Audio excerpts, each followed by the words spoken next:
Magandang araw po, welcome po sa aking channel, Love9 TV. Patalasasan po, meron po ba kayong mga properties na napapabayaan or non-performing assets? Plan nyo ibenta, pero wala kayong oras sa pagbenta nito. Kung ito'y pagkakatiwala nyo po sa amin, tawag lang po kayo sa aking numero, usap po tayo, gawin ko po ng video for free.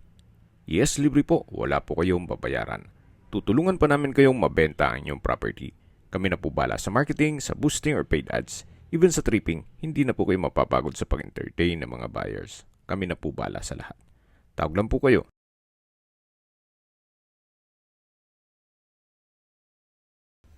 Nandito po tayo ngayon sa Lian, Batangas kung saan meron po tayong bagong video presentation. Isang residential farm property na possible na maging income generating.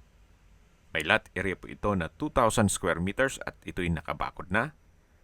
Along Barangay Road, may access na rin po dito ng tubig, kuryente at internet provider. Meron din po itong view deck na kung saan may overlooking view.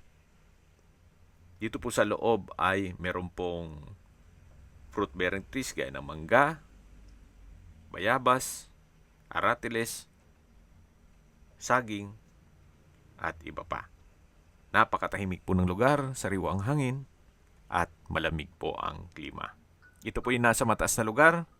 Ang estimated elevation above sea level ay 332 feet. Yan po, tunghayan niyo po itong kapaligiran, kung saan meron na po itong mga structure. Dito naman po yung garahe na pwede pong lagyan ng swimming pool para maging resort na ito. At dito po sa loob ay meron pong 5 kubo. Katabi lang po nito yung main house. Ito po yung tinutukoy ko na view deck or pwedeng hangout area. Then may garden set. Yan po yung mga kubo. Medyo elevated po itong property kaya flood-free area. Yan po yung garden set sa ilalim nitong puno ng mangga na isa sa hangout area.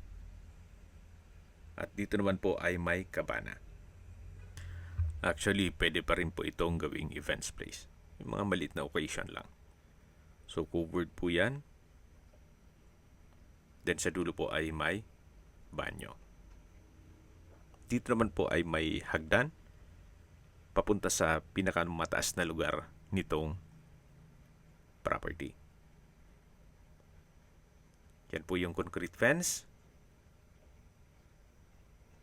So, 2 level po yan. Then, dito naman po yung pinakamataas na parte ng property. Kung ma-visualize nyo lang po, marami po kayong pwedeng i-project dito. Aside from dun sa resort na tinutukoy ko or events place, pwede rin pong gawing coffee shop. Magaling na barista lang ang kailangan nyo dito para dadayuhin talaga kayo. Akasya dito. Then may kubo. At sa dulo yung concrete fence. Then meron din pong garden set. Yan po yung hagdan papunta naman sa lower part. At ito po yung tinutukoy ko na view deck na meron pong overlooking view. Check mo natin. Samahan niyo po ako. Kaya't po tayo. Naka-tile flooring na po itong view deck. Then may railing na rin para safe yung mga tatambay dito. Then may lamppost. Yan po, tunghayan niyo po itong napagandang tanawin o overlooking view. Tanaw po ang mga karatig na lugar at meron pa pong mountain view. Yan po yung mga kubo at yung mga mangga. At doon naman po sa kabilang side ay meron pa pong kabana. Sa setup po nito, ang kulang na lang po ay swimming pool para maging resort po siya. Then, pasok nyo sa Airbnb. Para ito po yung maging income generating. Ngayon po kasi hindi na pinag-uusapan ng layo. The more na malayo ka at maganda ang serbisyo mo at maganda ang lugar mo, mas dadayuhin ka pa ng inyong mga kliyente. Gawa ng magro-road trip sila. Then pagdating dito, relaxing ang place. At kung meron pa po kayong magaling na cook at kakaiba pa ang inyong menu, then may magaling pang barista, abay, talagang dadayuhin po kayo. Ito po yung pinakamataas na lugar ng property. Then sa taas po ay meron pong glass house at sa baba nito ay may banyo.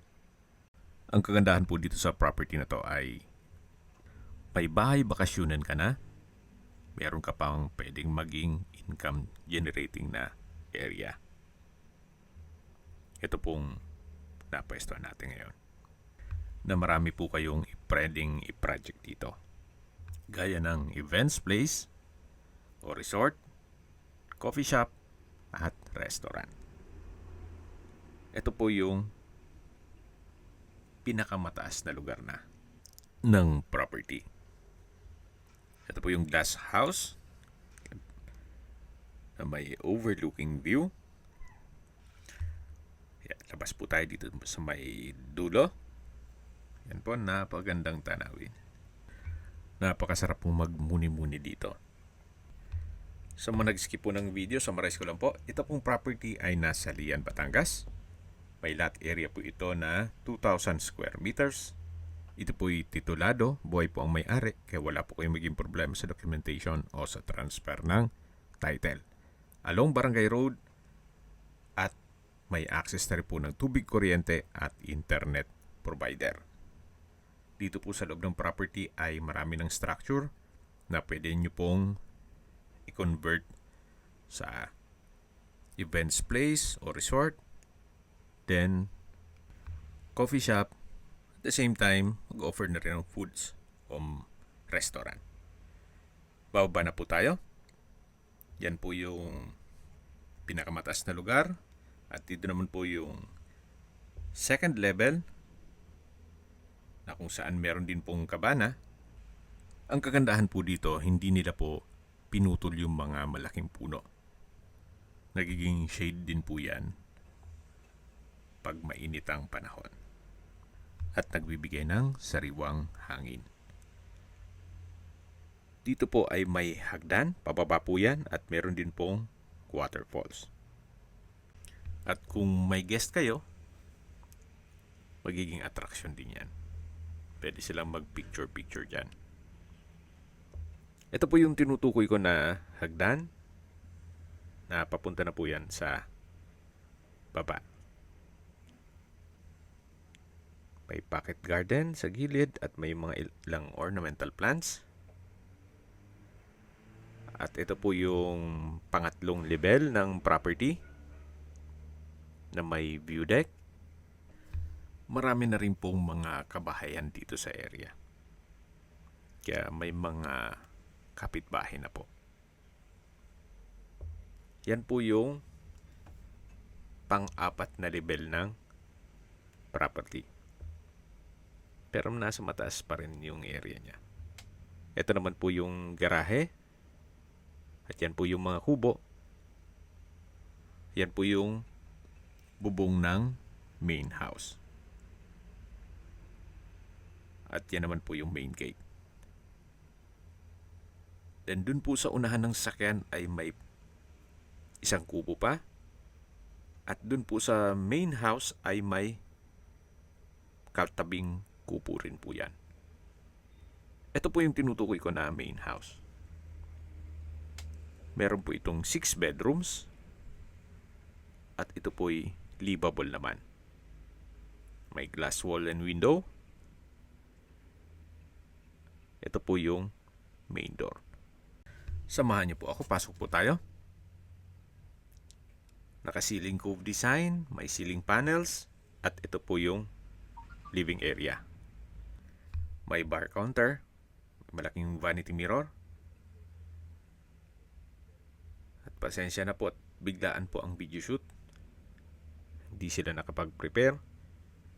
Ito po yung first bedroom. na naka-solid wood door.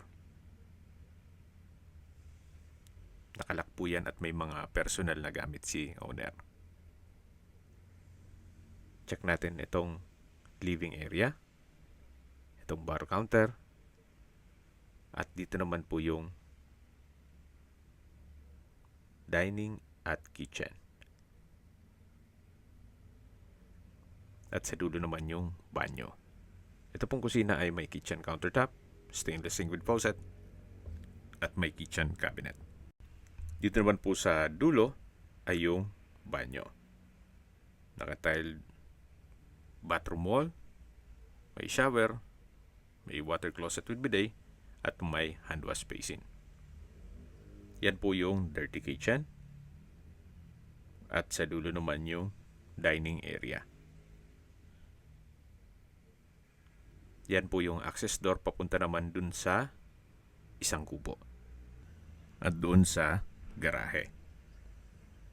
Balik po ulit tayo dito sa loob.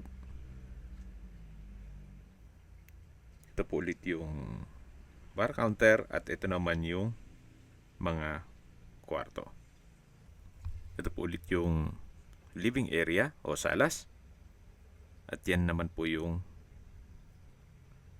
bar counter na may stainless sink, wall-mounted cabinet, then meron din pong drawer at built-in cabinet. Naka-tile flooring na rin po yan. Check na po natin ang master bedroom. Malaki naman po ang spasyo nito. May window type aircon. At tungkol po pala sa mga kagamitan, wala pong nabanggit kung kasama yan. Pero malamang yung mga aircon, kasi built-in po yan, ay kasama po. Then meron pong another access door na ginawa nilang stock room. At dito naman po yung another access door na naman papunta sa balkonahe na may aluminum screen door. Hanggang sa dulo po yan. Ito po'y parte pa ng property. Napakalawak po. Ito naman po yung hagdan.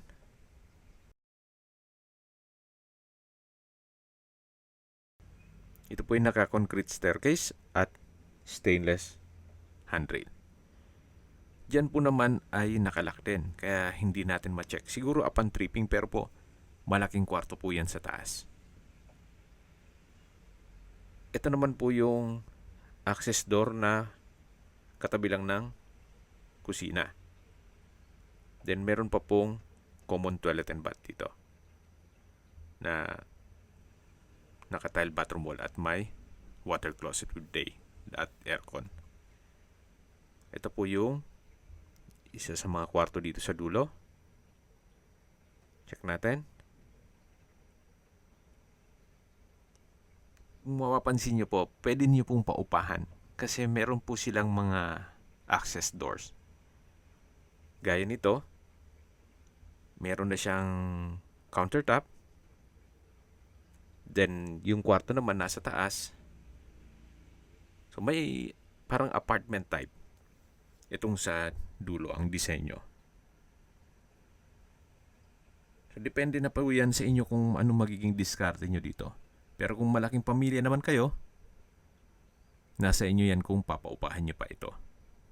Gawa ng meron po kayong magiging income generating na area. Yung pinuntahan natin kanina. Na unang parte nitong video. Kung naalala nyo po yung sinilip natin na balkonahe, ito po yung dulo nito. Then, yan po yung tinutukoy ko na malaking espasyo pa na pwede pong lagyan nyo ng mga kwarto para paupahan nyo. At ito naman po yung bodega o stock room. At habang pinagmamasdan nyo po itong kapaligiran, pag-usapan na natin ang distance, location, at travel time. Mula po sa Lian Calatagan Highway, ang distance is 1.5 kilometers at ang travel time is 4 minutes. Mula naman po sa mga beach resort sa Matabungkay, Ang distance is 7.3 kilometers at ang travel time is 12 minutes. Opo, malapit lang po ito sa mga beach resort sa Matabungkay, even sa Lian. Then mula naman po sa Apacible Memorial Hospital, ang distance is 10 kilometers at ang travel time is 15 minutes. At yan po yung lagi kong binabanggit sa inyo na dapat nyo i-consider sa paghanap ng property, yung meron pong malapit na hospital. Hindi ko naman po sinasabing sakitin kayo, yan naman po for emergency purpose lang naman. At mula naman po sa Walter Mart na Subo, ang distance is 12 kilometers at ang travel time is 15 minutes. Mula naman po sa Manila o sa airport, ang distance is 111 kilometers at ang travel time is 2 hours and 33 minutes. Mula naman po sa Tagaytay, ang distance is 52 kilometers at ang travel time is 1 hour and 14 minutes. Okay, sa presyo na po tayo. Binebenta po ito ni owner sa halagang 12.8 million pesos. Kung may mga katanungan po kayo, tawag lang po kayo sa aking numero. At sa mga kababayan naman natin na sa ibang bansa, meron po akong WhatsApp, Viber at Telegram. Same number lang po, 0917-316-3399. Sa mga nagtatanong naman po ng aming Facebook, meron po aming Facebook page na Nov9TV at Facebook Real Video. Meron din pong TikTok at Instagram. May ibang YouTube channel po kami, the Nov9TV channel, Nov9TV Listings, Nov9TV On The Spot, Nov9TV Updates, at Nov9TV House Rental. Sana po naibigyan nyo ang video presentation. Paki-like and subscribe na lang po sa aking channel para ma-update din po kayo sa aking future listings. Kung sakali po hanap nyo yung mas malaking sukat ng lupa, meron din po kami ibang listings na pwede nyong pagpilian. Huwag po kayong mag-atubiling tumawag sa amin. Then, let us know your budget para malaman namin kung anong property pwede naming ilong sa inyo. Sa lahat pong viewers, subscriber at nagtiwala po sa amin, salamat po sa suporta. Ingat po kayo lagi at yung pamilya. Maraming salamat po.